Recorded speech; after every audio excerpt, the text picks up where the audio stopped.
in color, the continuing story of Peyton Place.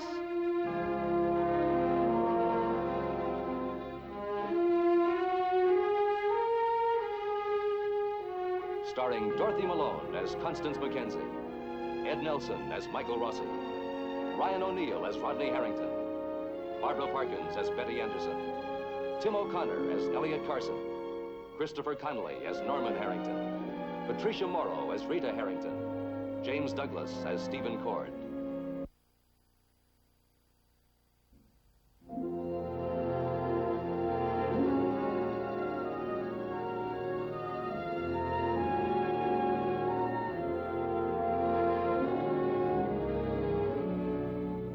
Stephen Cord faces a long and restless night. So does Adrienne Van Leyden. For Adrienne, the fact that Stephen is alone in his office and perhaps vulnerable is an opportunity. For Stephen, his isolation is torture. A few hours earlier, he saw his wife Betty leave the nearby inn with Rodney Harrington. They looked disturbingly like two people on a date. Anybody for a fast game of hide and seek? Find some other playmate. Don't tell me you're too old for games.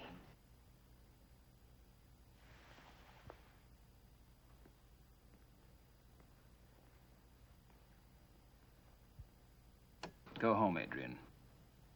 I have work to do.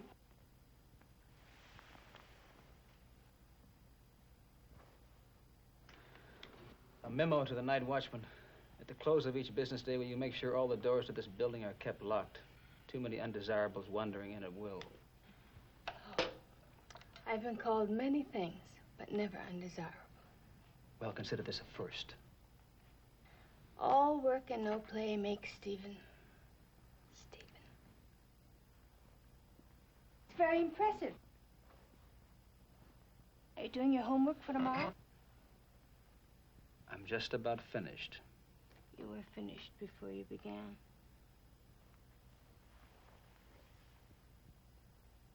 Tell me that after the hearing. It'll be too late then. I'll take that chance.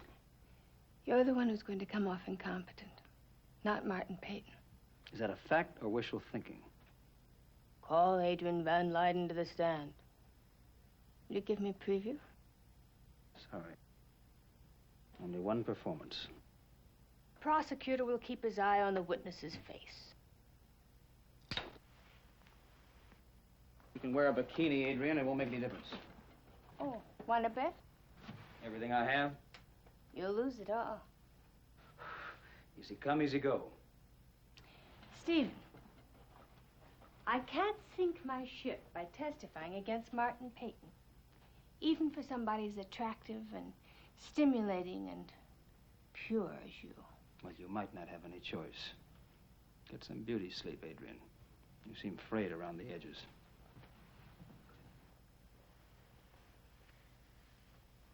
I meant what I said, Stephen. Yes, you've said so much. I'd chuck it all. Martin's name, his money, everything. All you have to do is ask. Oh, I like that. Sincere, humble. That catch in your voice. Use it tomorrow. And see how far it gets you. She's not worth it. Can't you see that yet? She's a spoiled little social climber who considers you the bottom rung. Betty's my wife. But you want me. And she's gonna stay my wife because she loves me. That's why you punish me. You consider it wicked and immoral.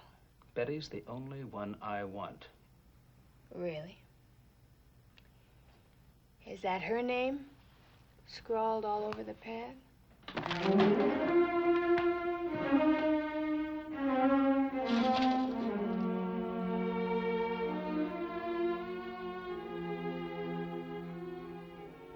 All work and no play.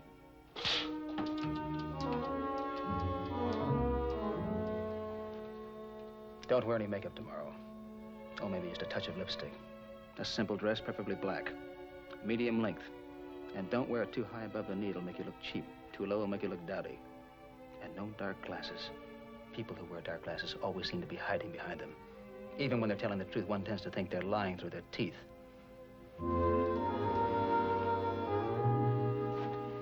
End of consultation. Will I get a bill for it? My last generous act. After this, every man for himself. Thank you for the warning.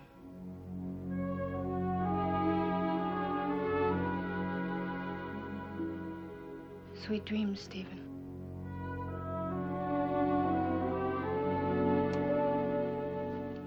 You're gonna bleed, lady. And after I'm through with you, no one's gonna call an ambulance.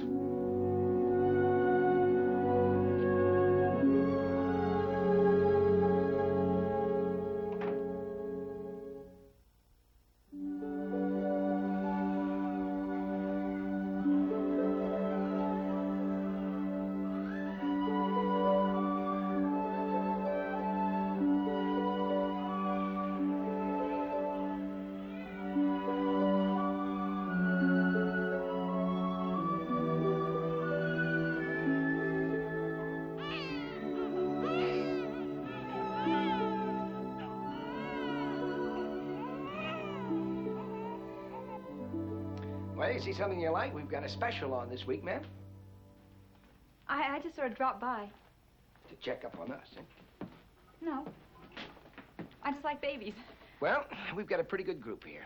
You going to buy now, or are you just shopping around? I can't make up my mind whether I want a boy or a girl. Maybe I'll take them all. All right, I'll have them all gift wrapped for you. You know, they are a gift. Babies.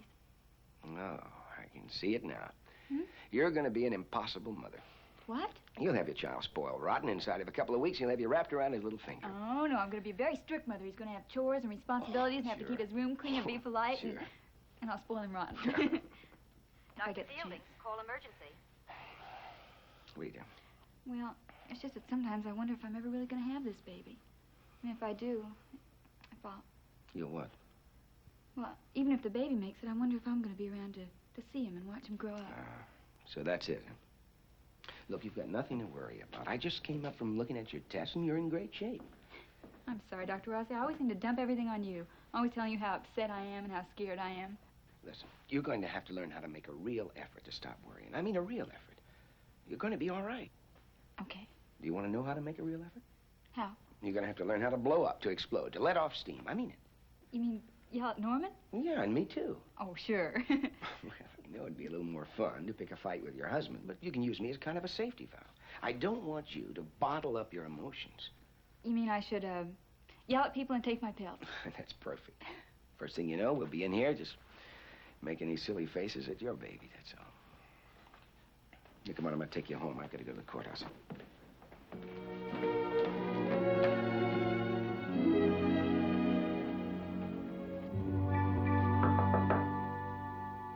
Who is it? Room service, ma'am. Here, I'll take that.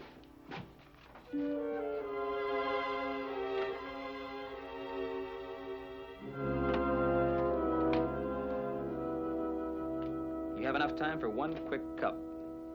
What is this, 101 ways to enter a locked room? The hearing starts in 20 minutes. I want you wide awake. I won't be there, awake or asleep. You'll be there. And on time.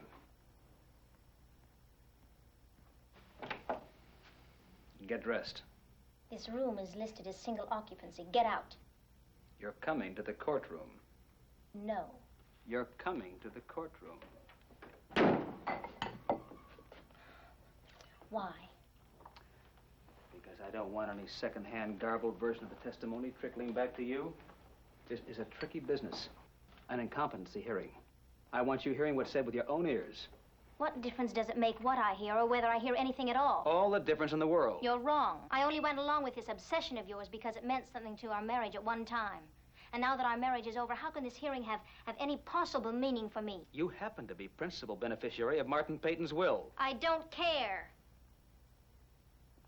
The insane conditions of this will is what triggered this whole mess. Now, when he found out he couldn't break up our marriage by waving his fortune in front of your nose, he sent for reinforcements. Whom he waved in front of your nose. And when Adrienne failed, Did she? when that didn't work, he turned to lies and intrigue. He gambled on your gullibility. Here, anything will do. Just hurry up.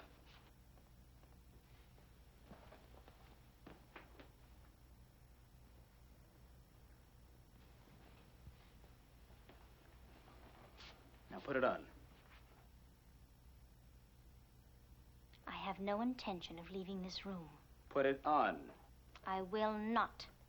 We're running out of time.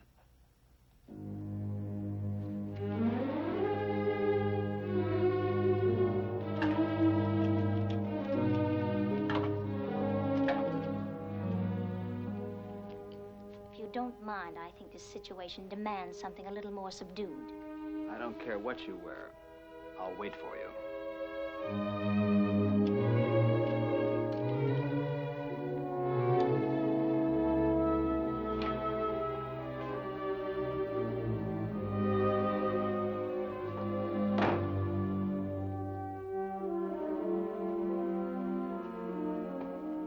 William.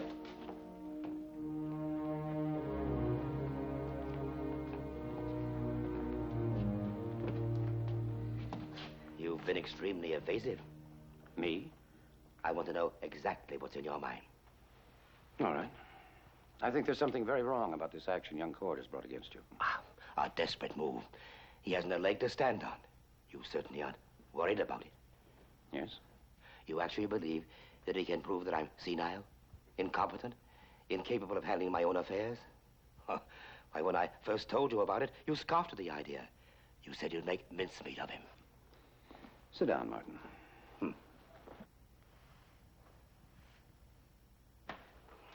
Look at it this way. I've got all the facts and figures about your business affairs for the past 30 years right in here. I can ask you questions about your various interests. The mill, real estate, other holdings, your finances. And you can describe to the court everything and anything about all of them.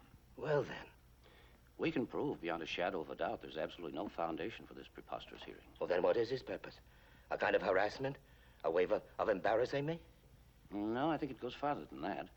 I can't know for sure, of course. It's just conjecture on my part. But I think it has something to do with your marriage.